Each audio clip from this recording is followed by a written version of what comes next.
हम इनके खिलाफ सख्त कार्रवाई करेंगे। जिन्होंने हेट स्पीच दी, उसी हेट स्पीच का जो परिणाम था, दुष्परिणाम था, इस मस्जिद के ऊपर पत्थर फेंके गए।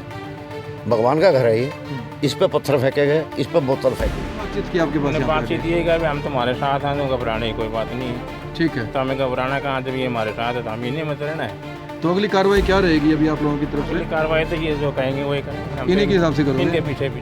हिसार के अंदर फिर बांग्लादेशी भी आ गए हैं, रोहिंग्या भी आ गए हैं। और रात को देखिए, मूर्खता देखिए कि रात को आके आप मुंह पे कपड़ा बांध के रात के अंधेरे में आते और कांच की बोतलें या पत्थर। ठेकेदारों के काम होते हैं जो भगवान के घर पे पत्थर फेंक दे। सब ये कोई राम को मानता है, कोई कृष्ण को मानता है, कोई गुरु नानक जी को मानता है, कि कोई अल्लाह को मानता है। ये अपने अपने विचारधारा है और हमें इस विचारधारा की कदर करते हैं। इन लोगों ने वो गाय का बछड़े का जो चेहरा वहाँ फेंका है, उन लोगों की पहचान हो गई, उन लोगों को गिरफ्तार किया जाए, उनके खिलाफ मुकदमे दर्ज की जाए।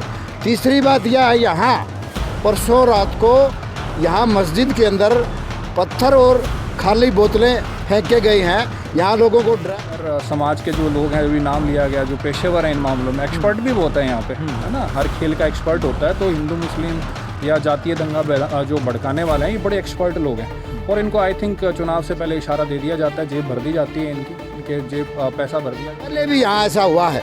इससे पहले भी एक नामी आदमी है जिसका नाम है कपिल वत्स वगैरह इस तरह का, उसका पहले भी इस तरह के काम करते रहते हैं। दूसरे बजरंग दल के साथी हैं और लोग भी इस मस्जिद पर लगातार इन लोगों को तंग करते हैं। हम उनको दे रहे हैं, अगर 2 दिन में हमें किसी को ठोस कार्रवाई करते हुए अगर प्रशासन नहीं दिखाई देता तो उसके बाद हम एसपी साहब से मिलेंगे। और भी तरीके से तमाम जो तरीके हैं हमारे, उनसे हम इस मामले में न्याय दिलाने की एक सिद्धांत है जियो और जीने को। हम यही चाहते हैं कि इतने सद्भावना पूर्वक हंसी रहिए, एक परिवार की तरह ही, क्योंकि बहुत ही शांतिपूर्वक हिसार में माहौल है जिसको हम बिगड़ने नहीं देंगे। कंप्लेंट की है, ये किस सिलसिले में की है, क्या दिया है कंप्लेंट में आपने? कंप्लेंट में ये दिया है, एक तो जो असामाजिक तत्वों ने यहाँ माहौल ख़राब करने के लिए उधर लाहौरिया चौक से ऊपर त्रिवेणी के पास है, कोई मरा हुआ गाय का बच्चे का सिर वहाँ फेंक दिया, वो भी परी प्लान फेंका। उसके बाद यहाँ माहौल ख़राब करने की कोशिश की, वहाँ हेट स्पीच दी। एक धर्म विशेष के खिलाफ अशब्द बोले, लोगों को भड़काने की कोशिश की और जो मुस्लिम समाज उसको दहशत में लेने की कोशिश की। उनके खिलाफ सख्त से सख्त कार्रवाई हो। और जिन लोगों ने वो गाय का बछड़े का जो चेहरा वहाँ फेंका है, उन लोगों की पहचान हो गई, उन लोगों को गिरफ्तार किया जाए, उनके खिलाफ मुकदमे दर्ज की जाए। तीसरी बात यह है, यहाँ परसों रात को यहाँ मस्जिद के अंदर पत्थर और खाली बोतलें फेंके गई हैं। यहाँ लोगों को डराया है। पहले भी यहाँ ऐसा हुआ है। इससे पहले भी एक नामी आदमी है जिसका नाम है कपिल वत्स वगैरह इस तरह का, उसका पहले भी इस तरह के काम करते रहते हैं। दूसरे बजरंग दल के साथी हैं और लोग भी इस मस्जिद पर लगातार इन लोगों को तंग करते रहते हैं। ये सारे की सारी योजना हरियाणा सरकार द्वारा प्रायोजित है।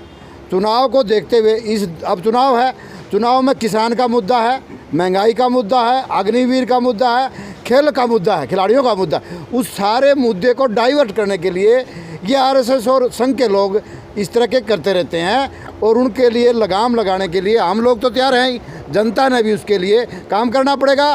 पुलिस और प्रशासन की जो संविधान को मेंटेन रखने की जो जिम्मेदारी बनती है, वो लोगों के लिए हम शर्म की बात है, वो कहीं अपनी जगह पर खड़े हुए नहीं मिलते। जो IAS IPS हैं वो अपनी भूमिका कभी भी निभा पाते।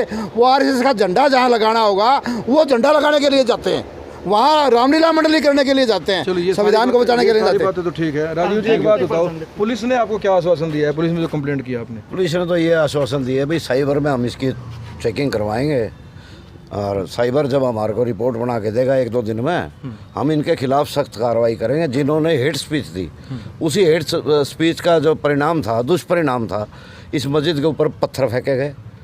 भगवान का घर है ये, इस पे पत्थर फेंके गए, इस पे बोतल फेंकी गई। ये उसी हेट स्पीच का लोगों के मन में घृणा पैदा करी गई। तो अब देखते हैं ये क्या करते हैं। अच्छा, इसमें एक आदतन अपराधी है जिसके ऊपर पहले भी इस तरह के मुकदमे चल रहे हैं। जिस आदमी के ऊपर जो पहले भी 8 महीने अंदर रहा है ऐसी हरकत करने के, वो ऐसे ही दंगे करवाने की कोशिश करता है। ठीक है, वो किसी संगठन से जुड़ा हुआ वो है? पता नहीं, वो रोज ही संगठन बदलता है। ऐसे आदमी का क्या संगठन होता है, क्या मित्र होता है, कोई कुछ नहीं होता। ठीक है जी। हाँ जी। बाबा जी यहाँ किस लिए आए हो, यहाँ मस्जिद पे किस लिए आए हो? वहाँ पुलिस स्टेशन में तो समझ आ गया जी। अपना एक सिद्धांत है, जियो और जीने दो। हम यही चाहते हैं कि इतने सद्भावना पूर्वक हंसी रहिए, एक परिवार की तरह ही, क्योंकि बहुत ही शांतिपूर्वक हिसार में माहौल है जिसको हम बिगड़ने नहीं देंगे जी। तो यहाँ कुछ बात हुई मस्जिद में आने के बाद? उनसे बड़ी प्यार वाली बात हुई है। कोई वो कहते जी असी ना किसी दबाव में हाँ, और ना कोई ऐसी गल हैगी कि जब आप लोग साथ खड़े हो तो हमने किसी चीज़ का डर भी नहीं है। बाबा जी सवाल एक है कि भगवान का एक घर है और सब मानते हैं, उसके अंदर इस प्रकार से कोई बोतल फेंकना दारू की, उस पर पत्थरबाजी करना, ये क्या सभ्य समाज का काम है? देखो इसके बारे में तो ये कहें, जो परमात्मा को मानता ही नहीं उसके लिए भगवान का घर की है। ठीक है, वो कुछ लोग हैं जो कहते हैं हमारे वर्गा कोई देशभक्त नहीं है। मैं कहूँगा उन वर्गा कोई गद्दार ही नहीं है। जो अपने आप में ज़्यादा देशभक्त कहते हैं ना, उन वर्गा तो कोई गद्दार नहीं है। ये गद्दारों के काम होते हैं जो भगवान के घर पे पत्थर फेंक दे। सब ये कोई राम को मानता है, कोई कृष्ण को मानता है, कोई गुरु नानक जी को मानता है, कोई अल्लाह को मानता है। ये अपने अपने विचारधारा है और हमें इस विचारधारा की कदर करते हैं। सौरभ भाई, पहले भी आपने कंप्लेंट किया हेट स्पीच के मामले में, क्या उम्मीद लगती है? पुलिस से उम्मीद है आपको? देखिए, पुलिस ने पिछली बार तो हमें बिल्कुल नाउम्मीद ही किया था उसके अंदर कार्रवाई के अंदर। उन्होंने कहा कि हमें तो लगता ही नहीं है हेट स्पीच है। ठीक है। जब प्रशासन को नहीं लगता कि हेट स्पीच है, अब प्रश्न ये आता है प्रशासन को लगता क्यों नहीं कि हेट स्पीच है? क्योंकि ऊपर से शायद आदेश होते हैं कि हेट स्पीच नहीं है, आपने कार्रवाई नहीं करनी है। क्योंकि अगर आप पिछले अलग रिएक्शन की बात करें, जब हमने ये मुद्दा उठाया था तो उस वक्त हमने यही बात की थी कि देश काफ़ी कई साल पीछे चला गया। क्योंकि पूरा समाज, जब पूरा देश एकजुट होकर एक साथ आगे बढ़ता है, प्रगति के पथ पे बढ़ता है, तो क्या हिंदू, क्या मुसलमान, क्या सिख, सब इसी धरती के पैदा हुए लोग हैं। दादा परदादा सब यहीं, सारी नस्लें यहीं की हैं। ठीक है, सबका इबादत करने का, परमात्मा की तरफ जाने का सबका अपना अपना तरीका। लेकिन चुनाव आते आते ये बुलबुले फिर उठने लगते हैं। ये पैटर्न्स हैं जिसको आप देख सकते हो कि हर चुनाव से पहले एक पैटर्न स्टार्ट हो जाता है। दादरी से शुरू हुआ, फिर हिसार आया, और अभी कल की खबर है कि महाराष्ट्र के अंदर भी इस तरीके की हरकतें स्टार्ट हो गई हैं। तो धीरे धीरे करके ना यही मुद्दे निकल के आएंगे। और जैसा कि अभी बताया इन्होंने, हमारे जो किसान साथी हैं, इन्होंने कि जो असली मुद्दे हैं उनको दबाने का प्रयास होगा। तो ये वो पैटर्न बन रहा है। अच्छा, एक चीज़ और बड़ी अजीब सी बात लगी कि मान लीजिए जो भी कटा हुआ सर यहाँ पर मिला है, जाँच अभी चल रही है, तो मूर्खता देखिए कि बिना जांच कंप्लीट हुए उससे पहले पूरे शहर के अंदर एक बवाल आ गया और नारे लगने शुरू हो गए। भारत हिसार के अंदर फिर बांग्लादेशी भी आ गए हैं, रोहिंग्या भी आ गए हैं। और रात को देखिए, मूर्खता देखिए कि रात को आके आप मुंह पे कपड़ा बांध के रात के अंधेरे में आते हो और कांच की बोतलें या पत्थर फेंक के चले जाते हो। तुम्हारे को कोई दिक्कत है, तुम्हें लगता है, तुम्हें शक है, तो आके बैठ के बात कर लो।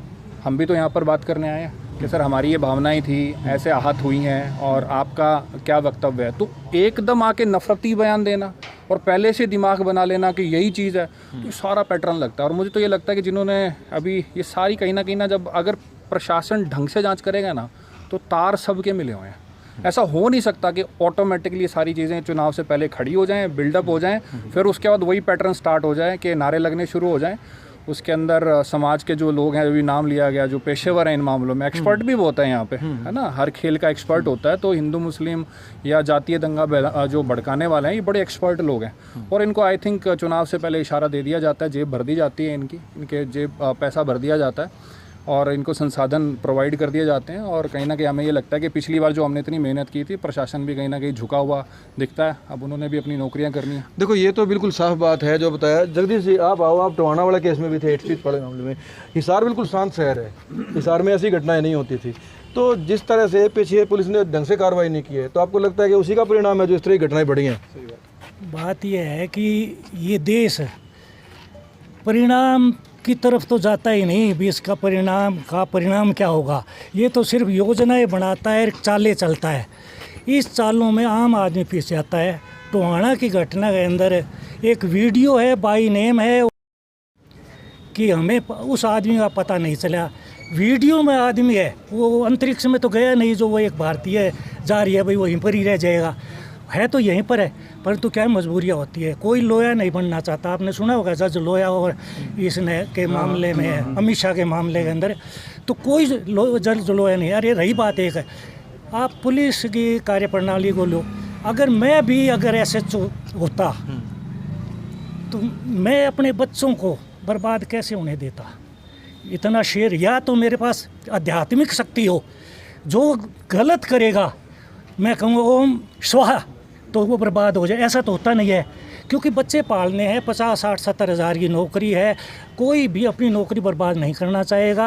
वो सोचेगा गर्दन नीचे करके अपनी आत्मा को मार के बच्चे पाल ले। सरकार है 2-4 साल में चली जाएगी, कहीं बदली कर दें, कोई फर्क, तनख्वाही बहुत है। अगर आप उस चक्कर में हो भाई मुझे तो लाखों रुपए चाहिए, स्टोरी बनानी है 2 मंजिला 3 मंजिला, उसकी छत बाकी है, तो वो अलग बात है। कुछ होते हैं परंतु सभी नहीं होते। फिर आपकी बातचीत से तो ये लग रहा है कि उम्मीद कम है अभी भी। नहीं, बिल्कुल है, उम्मीद रह के बराबर है जी, कुछ नहीं होगा। एडवोकेट साहब हैं, यदि अब एक्शन नहीं होता है, जैसे उम्मीद इनको कम है, तो अपना अगला एक्शन क्या होगा? जी, जैसे आज हमने SHO सिटी हिसार को जो अपनी कंप्लेंट दी है, उम्मीद है कि जैसा उन्होंने आश्वासन दिया, जैसे ही उन्होंने बताया कि उनकी जो प्रोग्रेस है अभी तक की, अभी शुरुआती दौर में जैसे उनकी इन्वेस्टिगेशन चल रही है उससे थोड़ा बहुत संतुष्ट हैं, हम ज़्यादा संतुष्ट नहीं हैं लग रहा है, लेकिन उम्मीद ज़रूर करते हैं कि वो अपनी जो उन्होंने आश्वासन दिया उस पर खरा उतरेंगे। 2 दिन का समय हम उनको दे रहे हैं। अगर 2 दिन में हमें किसी ठोस कार्रवाई करते हुए अगर प्रशासन नहीं दिखाई देता तो उसके बाद हम SP साहब से मिलेंगे और भी तरीके से तमाम जो तरीके हैं हमारे, उनसे हम इस मामले में न्याय दिलाने की का काम करेंगे। और जो इस तरीके का सामाजिक वैमनस्य फैलाने का जो काम एक तथाकथित गिरोह, जो एक मैं सियासी गिरोह कहूँगा, जिसको जो अपने आप को विश्व का सबसे बड़ा संगठन बताते हैं, वो एक तथाकथित सियासी गिरोह सामाजिक वैमनस्य फैलाने के अलावा उनके पास और कोई हथियार नहीं है कि वो अपना जो राजनीतिक सत्ता है, कुर्सी हासिल करने का वो अपना अंजाम जो उनका प्रयास है उसमें को अंजाम दे पाएँ। वो तो उन लोगों का बार बार निरंतर चुनावी जो माहौल होता है उस वक्त बार बार इस तरीके की घटनाओं को अंजाम दिया जाता है। एक मैं स्पष्ट ये कहना चाहता हूँ कि हर शहर में, हर इलाके में कुछ चुनिंदा लोग हैं, 4, 5, 10 चुनिंदा लोग हैं जो बार बार हर बार ये हरकत करते हैं, जिनको ऊपर से इशारा देकर के अपने सियासी आकाओं द्वारा, अपने राजनीतिक और सांगठनिक आकाओं द्वारा इशारा दे करके उनको इस तरह की घटनाओं को अंजाम देने के लिए, सामाजिक वैमनस्य फैलाने के लिए